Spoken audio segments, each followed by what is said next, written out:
es una sensibilidad sociológica que empezó a desarrollarse hace unos, digamos, 20, 30 años, que parte de una toma de conciencia colectiva que los grandes operadores de analítica de la sociología tradicional, la idea de sociedad o las clases sociales, que son tanto una como la otra pertinentes, no son más o no pueden seguir siendo solamente los únicos soportes de sentido del análisis sociológico. Y que, dadas las transformaciones que ha habido en la sociedad moderna, la sociología tenía que responder a una nueva sensibilidad de los actores sociales que intentan o que buscan comprender los grandes cambios de su época a partir de experiencias personales.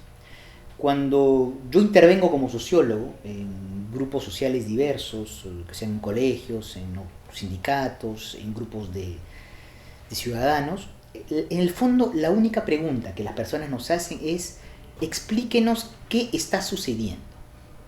¿Qué es este bazar? ¿Qué es este burdel, si se dice en francés de manera grosera? ¿Qué es esta confusión enorme? Y esa voluntad de darle a los actores sociales una orientación de sentido a partir de las herramientas de la sociología es, yo creo, la columna vertebral de la sociología del individuo. Una sociología que le explica a los actores sociales la sociedad y los problemas sociales que están viviendo. Yo creo que los libros de autoayuda hacen eso de una manera psicologizante.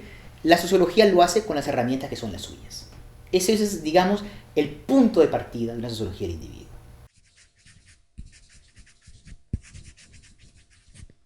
Porque hay razones, yo diría, teóricas y de época. Las razones teóricas es que en los años 50-60, el interaccionismo simbólico y todas sus variantes en los Estados Unidos descubrió un nivel de realidad, las interacciones sociales, que habían sido ampliamente descuidadas por los grandes autores clásicos. Puede parecer una tontería decirlo de esa manera, pero la gente nunca va a comprar pan en Marx. La gente nunca va a una fiesta en Weber. La gente no tiene hijos en los colegios con Durkheim. Los interaccionistas descubren que la trama de la vida social son las interacciones entre individuos y que no se podía hacer una sociología que no comprenda que la carne de lo social son intercambios entre actores. Esa es la razón teórica que redescubrió ese nivel de realidad. La gran dificultad de los interaccionistas fue pasar de ese nivel de interacción a grandes cambios societales. El desafío de la sociología de la individuación es, respetando lo que le corresponde a las experiencias de los individuos, poner un lazo con los grandes cambios societales. Y la segunda razón, yo creo que es de época. No estamos más en sociedades donde las personas se identifican fuertemente con grandes representaciones grupales. Hay una erosión de la noción de clase social en todas las sociedades. Eso no quiere decir que no haya desigualdades sociales, pero quiere decir que las personas no se autoperciben más o no perciben más sus trayectorias exclusivamente desde una posición de clase. Diferencias de género, grupos étnicos, grupos etarios se incrementan. Y por lo tanto aparece esta demanda suplementaria para que la sociología sea capaz de hablarle a los individuos con un nuevo lenguaje. La reunión de estas dos cosas creo que explica por qué en las últimas décadas que la sociología del individuo empieza a estructurarse.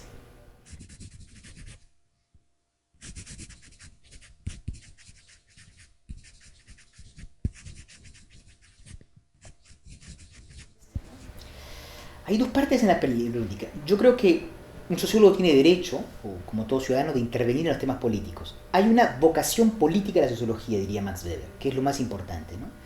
Yo creo que mucho tiempo los sociólogos, nuestro objetivo político era mostrar que detrás de una sociedad que se concebía como unitaria, existían muchas diferencias sociales.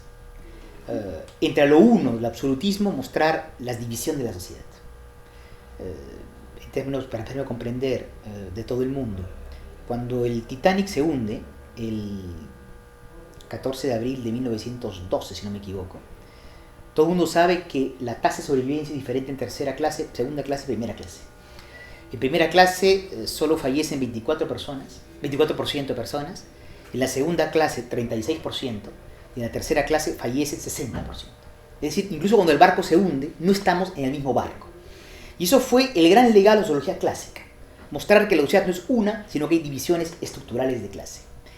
El problema al cual estamos hoy confrontados como sociólogos en la representación que debemos dar a la sociedad es que vivimos exactamente a la inversa, en sociedades cada vez más fragmentadas, donde existe una balcanización identitaria, donde todos los grupos se creen distintos unos de otros. Y el objetivo político de la sociología es lograr darle un sentimiento de coherencia a la sociedad, no a través de la falsa imagen de lo uno, sino en la capacidad a producir lo que es común. Y la producción de lo común se puede hacer de muchas maneras. En la teoría social contemporánea es de los grandes horizontes de la problemática social. Yo creo que lo común se puede hacer, es la apuesta de la sociología que yo hago, a través de nociones de pruebas.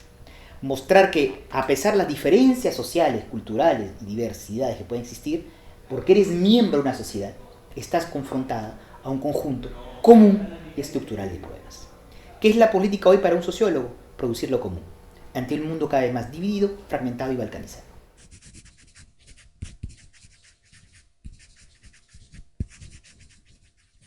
El Estado ha sido en los últimos siglos, con variantes muy importantes en los países de los cuales hablamos, uno de los grandes operadores institucionales de la unificación del espacio cultural, económico y político de un país. Y cualquiera que sean las diatribas que el Estado ha recibido en las últimas décadas por razones muchas veces ideológicas, el Estado sigue siendo un pilar absolutamente indispensable y presente en todos lados de las sociedades modernas. Al final de cuentas, cualquiera que sean los programas económicos que se aplican, el Estado es imposible reducir el rol del Estado más allá de ciertos límites que parecen infranqueables, dado el horizonte de vida al cual aspiramos. El Estado es uno de los grandes actores de las sociedades modernas, con variantes importantes según los países, y que en todo relato de la modernización, uno puede juzgar, puede evaluarlo, puede tener posiciones críticas, es un actor, yo diría que la sociología ha tenido mucha dificultad en abordar, pero que es un elemento central del carácter nacional de los problemas sociales al cual hoy día nos enfrentamos. El individualismo es una noción sociológica, no es una toma de posición. Durkheim decía que cuando se sale de los viejos estadios anteriores, el individuo es una especie de religión de la modernidad. Y ese individualismo ha sido muchas veces retomado en el lenguaje popular como asociado al egoísmo. Individualismo quiere decir, en la gran disquisición que hace Tocqueville, quiere decir, es una idea nueva, dice Tocqueville, que no tiene nada que ver con el egoísmo. Quiere decir que yo reclamo un derecho a una vida personal, al abrigo a distancia, incluso con cierta forma de desinterés hacia las formas colectivas. Desde ese punto de vista y en esa definición, todos somos individualistas, porque todos somos celosos guardianes de nuestras libertades personales y de la capacidad de orientar nuestra vida como lo queremos. Eso hace que muchas veces aparezca el temor, que ese justo reclamo del individualismo conspire contra lo colectivo. Yo creo que el gran cambio, y regreso a tu pregunta anterior sobre el Estado, es que en todas partes del mundo, más en esas sociedades que en otras, todos somos conscientes de lo que nuestras vidas individuales dependen de los colectivos, y todo lo que nuestras vidas individuales deben a las políticas públicas. Es el gran cambio que el siglo XX ha aportado. Cualquiera que sea tu sector de actividad o tu sector social de pertenencia, tú sabes que tú dependes de infraestructuras económicas, de políticas públicas, de gastos sociales. Y por lo tanto, ese individualismo que es celoso de sus libertades es cada vez más consciente de sus implicaciones con los colectivos. La ruptura entre lo individual y lo colectivo es el gran debate del siglo XIX. El debate del siglo XXI va a ser cómo articular lo singular con lo común. No hay singularidad individual sin una fuerte estructuración de lo común. Y esa nueva conciencia del individualismo es, creo yo, el horizonte más importante que por razones diversas, incluso la crisis ecológica, nos va a imponer mañana.